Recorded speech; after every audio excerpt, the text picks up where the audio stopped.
poprosím, i za potlesk samozřejmě děkuji, a já poprosím, aby nám do předvediště přišel bík s katalogovým číslem 2, kterého předvede pan Pavel Kruh.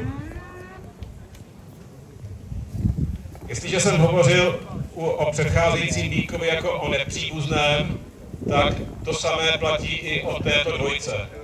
Ne, že bychom měli na stanici jenom nepříbuzné bíky, ale zrovna se to tak sešlo a vy vidíte, že v katalogu ty bíci stoupají od nejmladšího ke staršímu. A katalogová dvojka je zástupcem tedy té subpopulace Blackfeet, to znamená té varianty, která je chována původně v těch alpských zemích, v Rakousku, v Německu, ale rozšířila se samozřejmě dál, někam.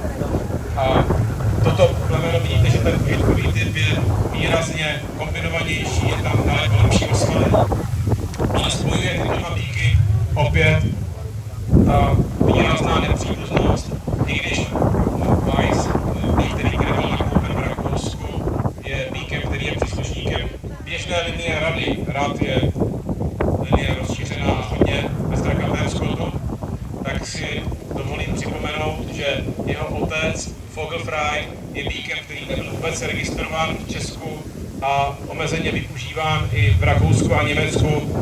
Celkově jsou od něj jenom 2 synové. Kromě Weisse ještě jeden, víc synů není. Jeho otec a toho Vogelfreye i jeho otce rovněž nebyli v České republice vůbec registrováni.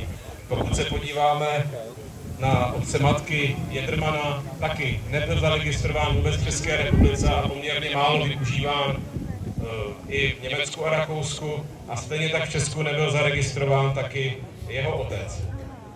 A v pozici třetí matky je také bík, který nebyl v Česku využíván. Takže, tak jak jsem to říkal u toho portála, tak to též platí pro Weiss.